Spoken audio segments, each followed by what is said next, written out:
So bersatu, kalau nak lepas kes tu, apa kata bergabung dengan PKR sekarang? Masuklah kerajaan, declare bahawa kami menyokong kerajaan Madani ni. Kami percaya Anwar Ibrahim sebagai Perdana Menteri yang bagus. Jadi dengan itu, apalah salahnya memberikan kami juga DNA atau DAS seperti 37 kes Zahid, 47 kes Zahid. Kan? Tolonglah kan? Guru, tolonglah guru.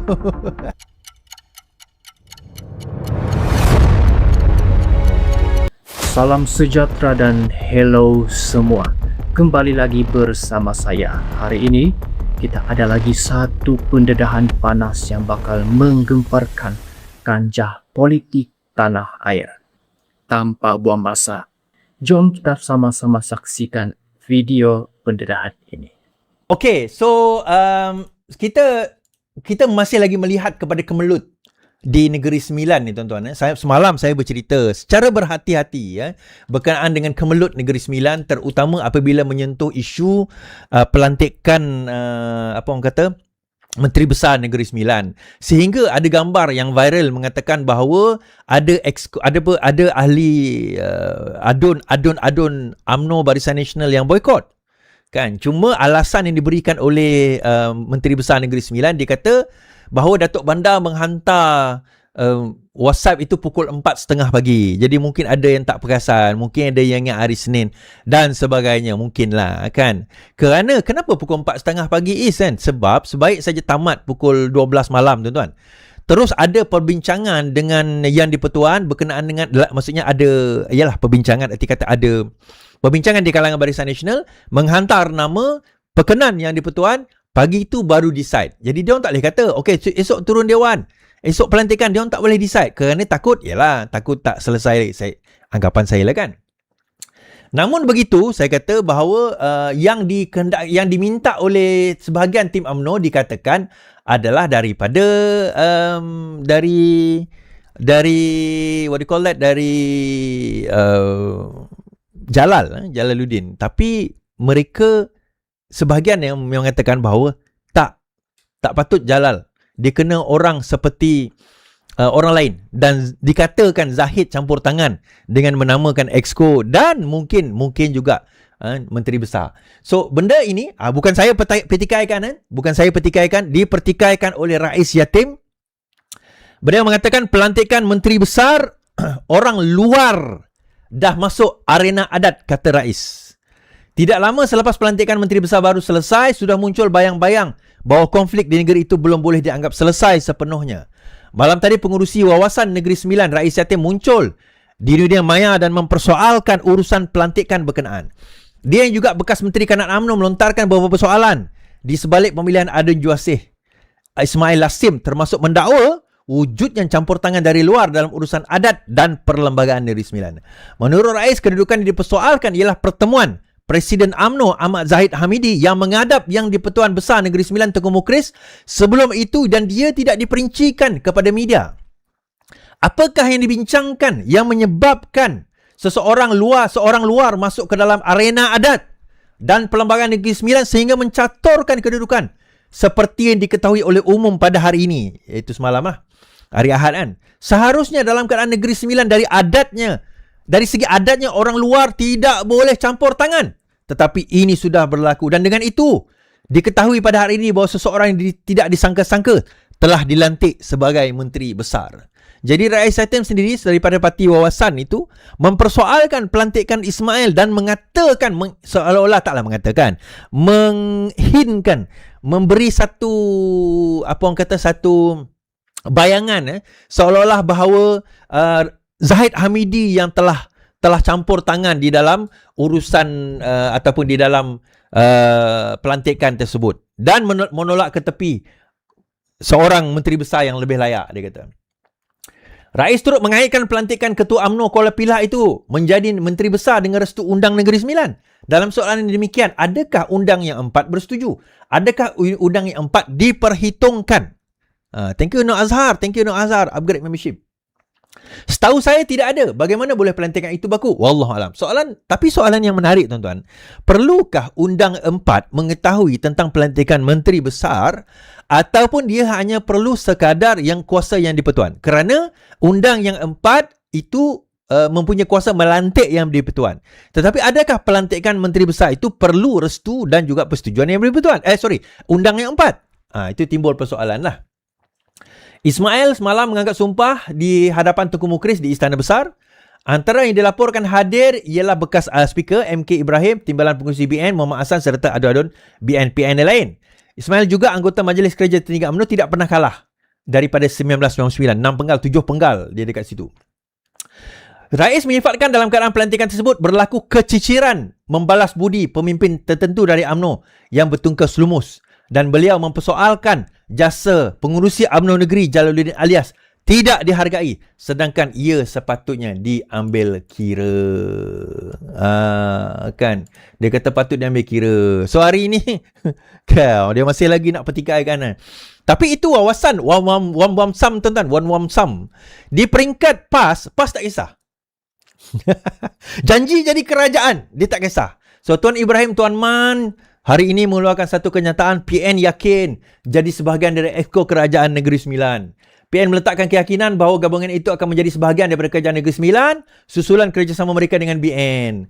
So dia kata Tuan Ibrahim berharap, dia percaya perkara itu akan diselesaikan. Dia berharap orang PAS juga dilantik sebagai Exco. Thank you Nur Azhar yang upgrade membership. Thank you. Kan dia kata harap dilantik sebagai Exco katanya. So soal timbul persoalan tuan-tuan, bagaimana apa akan terjadi kalau sekiranya gabungan apa orang kata ialah yang diminta bergabung itu, maksudnya daripada segi gabungan itu tidak berlaku. Maksudnya bagaimana kalau tidak berlaku gabungan? PAS tidak bergabung dengan BN. Maksudnya BN tiba-tiba pergi berjumpa dengan Pakatan Harapan katanya untuk membentuk kerajaan. Kan. Sebab dekat Johor memang tak menang langsung kan. Perikatan Nasional tak ada yang menang langsung. So di Negeri Sembilan saya rasa sentimen yang sama akan dibawa juga. So adakah Negeri Sembilan akan bekerjasama atau tidak? Maksudnya BN akan bekerjasama dengan PAS atau tidak? Buat masa ini memang akan ada kerjasama lah dan mereka berharap akan ada kerjasama. Cuma kalau kita tengok daripada segi BN itu sendiri, dengan mereka tidak ada majoriti BN tak cukup 19, dia 18 sahaja, dia perlu satu lagi. Jadi dalam katalah BN bergabung dengan katalah PH bergabung dengan Perikatan Nasional, dia akan jadi hung government. Sebab 18 dengan 18. Okay, so di Melaka bagaimana pula Ais? So kerjasama di Melaka, Rauf hari ini ada mengatakan satu kenyataan yang agak menarik lah. Dia mengatakan bahawa Melaka mungkin lain. Kerjasama di Melaka mungkin lain dan dia akan terbuka kepada semua orang. Maknanya apa Is? Maknanya berkemungkinan besar BN Melaka mungkin tidak akan bekerjasama dengan Perikatan Nasional. Sebab saya percaya dan saya yakin BN Melaka merasakan bahawa mereka cukup kuat untuk sapu bersih Barisan Nasional, kerusi Barisan Nasional di Melaka. Kalaupun tidak jadi seperti seperti Terengganu di mana dia boleh sapu habis, mereka boleh menang semua kerusi tanpa perlu kompromi dengan Perikatan Nasional. Sebab di Negeri Sembilan, bayangkan sebahagian kerusi itu diberikan kepada Perikatan Nasional, iaitu PAS dan juga Wawasan. Tetapi di Melaka, Rauf yakin bahawa dia tidak perlu bekerjasama dengan sesiapa. Tapi ini subjek kepada rundingan yang dilakukan oleh PAS Perikatan Nasional dengan Barisan Nasional lah. Sebab itu Haji Hadi hari ini mengatakan kerjasama BN-PN untuk PRN Melaka mungkin lain, kata Hadi. Ketika PN dan BN masih meraihkan kejayaan diraih mereka pada Sabtu lalu, kedua-dua parti turut melihat percaturan yang terbaik untuk menyertai satu lagi PRN Melaka yang bakal menyusul. Abdul Hadi beranggapan tidak begitu peduli mengenai apa nama rasmi bagi kerjasama kerana baginya tidak begitu penting. Bagi Hadi, apa yang utama adalah kerjasama kedua-dua parti dan perpaduan yang dicapai. Okey, pun begitu untuk PRN Melaka, Abdul Hadi menghantar isyarat sedikit berbeza. Di sebalik tiada sebarang jawatan dalam PN, Abdul Hadi memberitahu media kerjasama seperti di Johor dan Negeri Sembilan tidak semestinya diulang di Melaka kerana tertakluk kepada perkembangan dan situasi setempat. Di Melaka mungkin cerita lain kerana di Melaka BN kosong dalam parlimen. Betul tuan-tuan? Dalam parlimen BN kosong, tetapi dalam DUN dia menang 21. So, PAS berkemungkinan diyakin bahawa kalau BN kosong, PAS, PN, Perikatan Nasional boleh masuk dan kalahkan Barisan Nasional. Nanti dulu, Sebelum kita teruskan, kalau korang belum subscribe, tekan butang subscribe sekarang supaya korang tak terlepas isu atau pendedahan panas seterusnya dekat channel ini. If that happen, tuan-tuan, advantage dia adalah kepada parti lain. Advantage dia ada kepada parti lain. Jadi, adakah Melaka ni akan mengikuti seperti Johor dan Negeri Sembilan? Berkemungkinan besar, no. Sebab saya nampak, yelah, macam kita katalah, PAS ni kalau dia rasa dia kuat, dia tak akan bagi kedudukan kepada orang lain. Di Terengganu, saya ingat dulu masa PRN lepas kan. Bukan PRN lepas, yang sebelum itu, masa 2022 kot kalau tak salah saya masa tu kan. Dia tak bagi can kepada UMNO Barisan Nasional. Yalah, masa tu tak bergabung lagi lah kan. Tapi memang dia tak bagi can kepada UMNO Barisan Nasional, dan akhirnya pada pilihan raya 2023, 6 negeri tersebut Terengganu menang landslide, kita kata. Dia menang 100% tanpa ada satu kerusi pun Pakatan Harapan atau Barisan Nasional. Jadi negeri Melaka ni mereka yakin mereka boleh menang. Tapi again, itu subjek kepada the latest catatan dan cabaran lah. Saya nampak kalau sekiranya BN pergi solo, tanpa Perikatan Nasional pun, BN boleh menang. Nah, ini sekadar yang saya nampak sekarang inilah kan. So, nombor 2 berkemungkinan Perikatan Nasional, nombor 3 adalah PKR, Pakatan Harapan. Kecuali di tempat DAP. Tempat DAP di Negeri Sembilan dan Negeri Melaka, kawasan DAP masih dilihat sebagai kuat, tuan-tuan. Masih dilihat sebagai kuat. Baik, habis kat situ. So, saya nak cerita sikit tentang kenyataan Fuziah Saleh kan. Kenyataan Fuziah Saleh. 16 Ogos DAP akan memesyuarat stay atau keluar dari kerajaan. Dia orang dah kata dia orang tak akan keluar daripada kerajaan. Tapi tak tahulah kalau latest tiba-tiba dia berubah fikiran kan. Okey, dikatakan, saya pun dah lupa, hari ini adalah hari ulang tahun PKR lah, yang ke-23 tahun. Okey. Walaupun tewas berturut-turut, ini Fuziah Saleh kata, PKR tegaskan perjuangan belum selesai katanya. Perjuangan belum selesai. Sejak November lalu, nasib politik PKR dilihat semakin pudar susulan kekalahan berturut-turut 3 negeri dengan terbaru di Negeri Sembilan Sabtu lalu.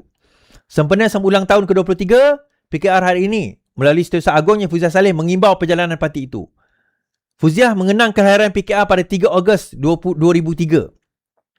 Ini Parti Keadilan Rakyat, tuan-tuan, bukan Parti Keadilan Nasional, PKN 1999. Di mana pada waktu itu Parti Keadilan Rakyat bergabung dengan Parti Rakyat Malaysia PRM yang lambang kepala kerbau tu, kepala lembu, Tengku Johnny pada 3 Ogos 2003. Sambil menyatakan bahawa detik bersejarah itu masih segar dalam ingatan. Saya katanya setahun selepas PKR ditubuhkan, parti menerima tamparan apabila kalah teruk pada tahun 2004 katanya. Kami yang merasakan perjuangan ini tidak akan mampu bertahan lama, tapi memilih untuk jalan terus ke depan dan belajar daripada setiap kelemahan sehingga kami berjaya mencipta sejarah dan menggagalkan 2/3 kerusi Parlimen PRU 2008 katanya. Alhamdulillah segala pengorbanan akhirnya membuahkan hasil. Untuk makluman bagi Fuziah, menafikan 2/3 tu pun saya ada kat dalam tu. Kan bersama dengan jentera-jentera pada waktu itu. Saya rasa Rafizi tak ada masa tu, dia tengah kerja. 2008 tu saya ada. Rozak Ismail ada. Saya ingat lagi, kan ramai lagi lah pimpinan-pimpinan yang ada pada waktu. But that's beside the point. Dia kata bahawa perjuangan belum lagi selesai. Banyak lagi perkara. Dia kata banyak lagi perkara yang perlu hendak diselesaikan, dia kata. Selama 2 dekad kita telah menerima pelbagai ujian dan banyak lagi perkara perlu diselesaikan. Okey, sebagai kerajaan selesaikanlah. Kan takkan dah 4 tahun jadi kerajaan tak selesai lagi kan. Itu saya katakan, tuan-tuan, yang saya paling bukan terkilan, yang saya paling ralat lah apabila melihat perkataan reformasi tu masih lagi dilaungkan sewaktu kempen, maksudnya sewaktu penamaan calon. Yalah, kebanyakan yang bercakap tu pun dia tak tahu reformasi tu apa kan. Dia bercakap je reformasi kan. Slogan yang bagi saya is a sacred slogan. Slogan yang suci. Tetapi dilaungkan oleh, bagi saya dia adalah suatu benda yang, perkataan yang saya nak guna menjijikkan ni macam teruk sangat lah. Tapi dia tak kena tau. Tak kena. Kan, parti yang kononnya membojongkan reformasi, tetapi tidak pun ada perjuangan reformasi itu, tak ada. Okey, saya terdengar lah beberapa posting. Kita telah buat ini, TVET. kita telah buat apa orang kata, ekonomi sekian, data sekian, itu sekian, ini sekian. Bagi saya itu bukan reformasi. Itu just business as usual. Reformasi adalah perubahan dan pengubahan institut daripada akar umbi.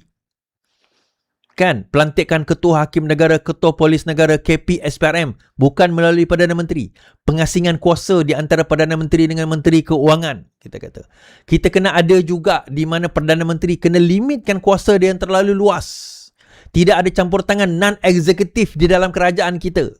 Sepatutnya mereka yang tidak dipilih tidak boleh ada kuasa dan say di dalam negara kita dan mesti berpandukan kepada perlembagaan negara. Kan, bagaimana orang yang tidak ada kuasa dan jawatan di dalam kerajaan tiba-tiba boleh mengatur pula. Hala tuju. Ni saya malah nak sebut lah tuan-tuan. Hala tuju. Siapa nak dilantik? Kedudukan mana mereka dilantik? Dan dia tidak ada dalam kerajaan sekalipun. Kan? Bagaimana korporat mafia dibiarkan? Bagaimana Azam Baki dibiarkan? Apa cerita LCS tuan-tuan? Apa cerita RCI tabung haji? Apa cerita kepada kisah-kisah yang saya sebutkan tadi tu? Sebab itu bila dia mengimbau kembali, bagi saya dia adalah suatu benda yang memalukan lah, kan? Memalukan. Dan kalau diteruskan sebegini, PKR, terutama PKR lah, DAP ni dia boleh survive on its own. DAP boleh survive sendiri. Di PKR dan amanah lah. Saya tak kata PKR ni akan pupus dan akan hilang dan akan tak akan ada dalam dunia politik lagi lah. Saya tak kata macam tu. Tapi apa yang saya boleh kata adalah PKR berkemungkinan besar dia akan menjadi parti kecil yang hanya akan menempel di pilihan-pilihan raya tertentu. The only way forward nanti adalah dia kena bergabung dengan Bersatu lah. Itu je lah. Dan untuk dia bergabung dengan Bersatu, dia kena make sure bahawa Bersatu sekarang ini kena dilepaskan kes-kes mereka. So dia ada setahun lagi tuan-tuan. So Bersatu kalau nak lepas kes tu, apa kata bergabung dengan PKR sekarang?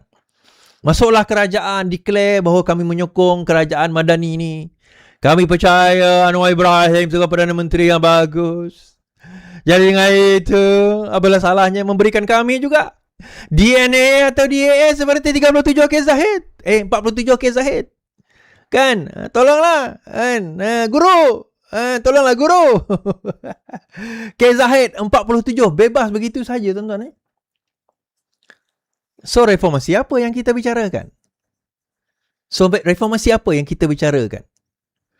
So 23 tahun ini mengenang, sepatutnya kita kenang kembali idealisme kan kita lah. PKR kena kenang kembali idealisme mereka. Idealisme yang ni dibawakan idealisme apa sebenarnya? Dulu Parti Keadilan. Adil itu datang daripada mana? Perkataan adil itu datang daripada mana? Kerana pada masa itu kita merasakan bahawa Tun Mahathir tidak berlaku adil terhadap musuh politik dia. Dia tangkap musuh-musuh politik, masuk ISA, hukum dan sebagainya. Walaupun masa tu Anwar Ibrahim dalam UMNO dan membiarkan perkara tersebut. Tapi 98 kita bersama dengan Anwar Ibrahim lawan kebejatan dan kita wujudkan 99 tu adil itu. Saya boleh bercakap tuan-tuan, saya berada dalam sejarah itu kan. 98 wujud adil dengan lambang mata lebam Anwar Ibrahim. Sebab kita nak bagi tahu bahawa institut keadilan, institutional reform, reformasi institut itu perlu dilakukan. Bukan sekadar kita nak buat rumah tu tukar jendela, tukar tingkap, tukar pintu. Kita kena roboh daripada foundation dan buat baru. Bila dah jadi kerajaan tuan-tuan, what happen? Apa yang berlaku bila dah jadi kerajaan? Nothing happen. Akta hasutan SOSMA masih ada kat situ. Korporat mafia masih tak ditangkap. Azam Baki tak didakwa. LCS apa cerita? RCI tabung haji apa cerita? Geng-geng Ismail Sabri 170 juta, bayar 170 juta lepas. Menantu Muhyiddin Yassin sakau 8 juta, bayar 4 juta lepas. Niki Liao 30 lebih juta, bayar 5 juta lepas. Zahid Hamidi 547 kes akal budi. Dah masuk prima facie. Ada prima facie. Kena bela diri. Lepas. Tapi itu kuasa AG itu saya kata tadi. AG dilantik oleh Perdana Menteri. Pelantikan ketua hakim negara, pelantikan ketua polis negara, pelantikan AG, pelantikan KPSPRM, semua melalui Perdana Menteri lagi. Struktur, institutional reform, keadilan itu tidak ada satu pun yang berubah, tuan-tuan. Kebebasan media sosial dan kebebasan media itu tidak berlaku. So bagaimana nak claim? Yelah, kena kenang balik lah 2003 sampai 2026, 23 tahun. Imbas balik. Dan kekalahan PKR, Parti Keadilan Rakyat sekarang ini bukan kerana orang benci kepada idea reformasi itu. Bukan kerana orang termakan dengan hasutan bangsa dan agama. Tak, tuan-tuan. Pengundi sekarang ni bukan bodoh. Tetapi mereka fed up dengan orang scammer. Bak kata Ustaz Wan Ji kan. Mereka fed up dengan scammer. Scammer ni siapa, tuan-tuan? Depan dia kata kita akan reformasi, kita akan betulkan ini, betulkan itu. Kat belakang dia tak buat. Kat belakang dia buat cerita lain. Kan? Saya sebenarnya, to be honest, saya tak kisah pun pasal harga minyak turun tak turun. Itu janji kecil, tuan-tuan. Itu orang yang tak ikut reformasi ni, dia bolehlah nak tuntut benda tu. Bagi saya itu tak penting. But seriously, itu tak penting bagi saya. Sebab yang lebih besar daripada itu adalah institutional reform tu. Kalau institutional reform itu tidak dipulihkan, pemusatan kuasa masih kepada satu individu, kau turunlah macam mana harga minyak sekalipun, tak akan dapat menyelesaikan masalah pendapatan, tak dapat menyelesaikan masalah tata kelola rasuah di dalam negara ini. Percayalah. Turun harga minyak tu hanya pijisan. Dia turunkanlah. Dia turunkan, dia harapkan rakyat bersenang lenang, lepas tu lupa. Tapi itulah taktik UMNO dahulu. Yalah, kita nak salahkan Anwar Ibrahim. Macam mana? Dia memang orang UMNO, tuan-tuan. Dia memang daripada UMNO dahulu. Daripada UMNO dia datang, sekarang ini kepada UMNO dia kembali. So, akhirnya perjuangan reformasi itu #RR, tuan-tuan. #ReReform, boleh bagi saya #ReReform, tuan-tuan. #RR boleh. #RR boleh. Okay. Aku terbuka benda ni pula. Mana tadi? Lepas itu image. Yes. Boleh screenshot. Lepas tu ambil gambar yang ni. Kan? Boleh ambil gambar yang ni. Lepas tu tuan-tuan boleh join bersama. Ada yang kata, minyak turun apanya Is? Kau bayar RM1.9 tu apa? Kau pakai RON 97 ke? Sebab itu kau tak rasa minyak turun kan? Minyak dah turun. Tapi itu bukan yang paling utama, tuan-tuan. Bagi saya itu tak paling utama. Kan? Sebab sini pun BNPN pun dia akan buat minyak turun juga. Percayalah. PN akan letak minyak RM1.50. Percaya tak? Entah-entah dia bagi minyak free kot pada korang semua. Kan? Betul tak? Betul? Setuju tak? Setuju tak BNPN bagi minyak free pada rakyat?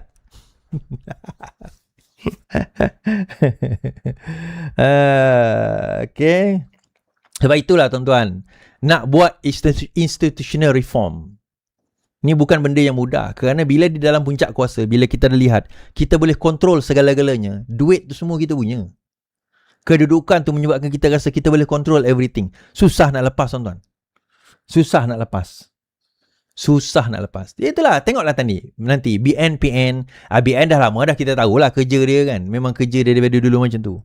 Tapi tuan-tuan akan tengoklah bahawa BNPN, Perikatan Nasional nanti sama. Lagi teruk dia kot. So kalau dah teruk, kenapa kau nak pergi promote BNPN pula? Sebab kau pun teruk juga. PH pun teruk juga. Nak buat macam mana? Sama je lah korang. Sebab tu ada yang tanya tadi, yang mana lebih afdal, BNPN ke PH memerintah? Dua-dua tak afdal, tuan-tuan. Tapi ambil lah dulu sementara yang ada. Sebab kita nak kena tunjuk. Kadang-kadang kita bagi tahu budak tu kan, jangan pegang periuk tu, panas. Dia tak dengar, dia pegang juga. Sekarang kita suruh pegang dahulu. Sebab satu hari nanti kita nak tunjukkan ada alternatif. Okay. Jadi, apa pandangan korang tentang isu ini? Tulis di ruang komen di bawah. Terima kasih kerana menonton. Jumpa lagi dalam video seterusnya.